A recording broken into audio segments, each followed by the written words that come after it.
Assalamualaikum warahmatullahi wabarakatuh.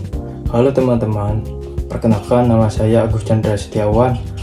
NIM saya 877982568. Mahasiswa PGSD semester 2 Universitas Terbuka. Pada video kali ini saya akan membahas tentang pilar-pilar pendidikan dan revelasinya di era digital. Yang pertama, makna pilar dalam konteks pendidikan.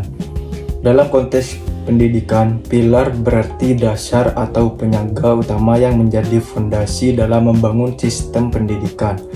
Pilar pendidikan berfungsi sebagai pedoman agar proses pendidikan berjalan secara terarah dan mampu membentuk manusia yang berilmu, berkarakter, dan memiliki tanggung jawab sosial.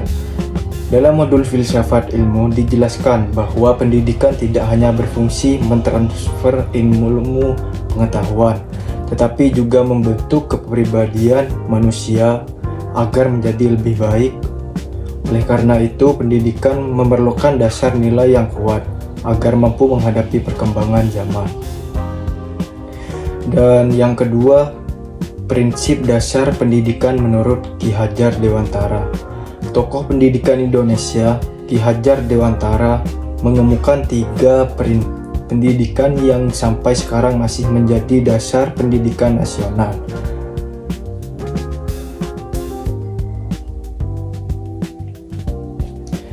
Yaitu ada yang pertama, Ing Ngarso Sung Tulodo. Artinya di depan memberi teladan, seorang pendidik harus mampu menjadi contoh yang baik dalam sikap, perilaku, dan tindakan bagi peserta didik.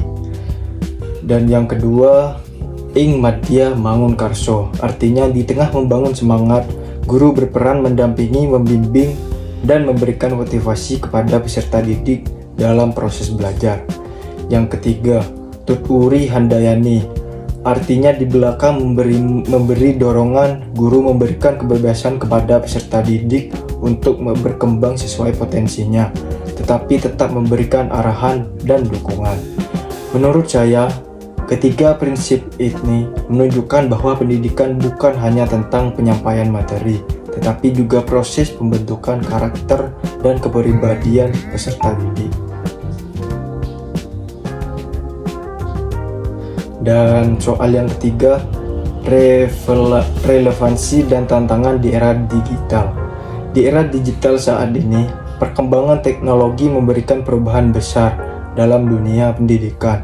Pembelajaran dapat dilakukan secara daring melalui aplikasi seperti Zoom, Google Classroom, dan media pembelajaran digital lainnya. Hal ini memberikan manfaat karena peserta didik dapat memperoleh informasi dengan lebih mudah dan cepat.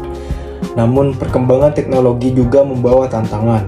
Salah satu tantangan adalah rendahnya literasi digital pada sebagian peserta didik. Banyak siswa menggunakan internet bukan buat belajar, tetapi lebih fokus pada media sosial atau permainan online. Selain itu, penyebaran informasi hoaks juga menjadi masalah dalam dunia pendidikan. Dalam kondisi tersebut, prinsip pendidikan Ki Hajar Dewantara masih sangat relevan. Pada prinsip Ing Ngarso Sung Tulodo, guru harus menjawab teladan dalam menggunakan teknologi secara bijak dan bertanggung jawab.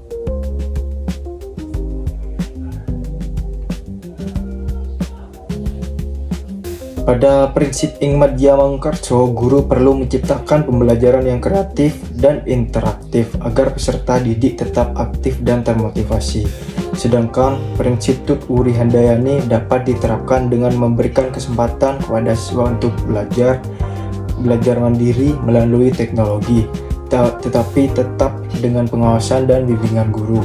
Saya sendiri pernah mengalami pembelajaran daring saat sekolah, dan terkadang ada teman yang kurang fokus saat belajar berlangsung.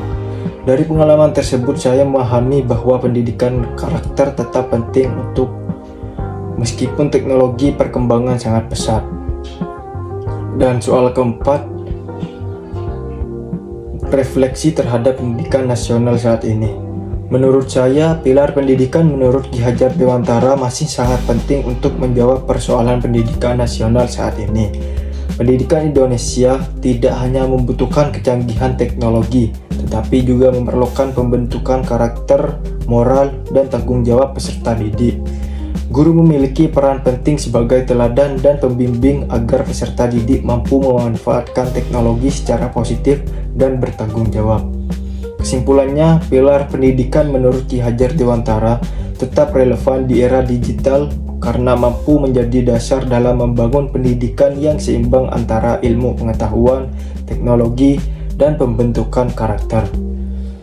Itu saja jawaban dari saya, kurang lebihnya mohon maaf. Terima kasih atas perhatiannya. Wassalamualaikum warahmatullahi wabarakatuh.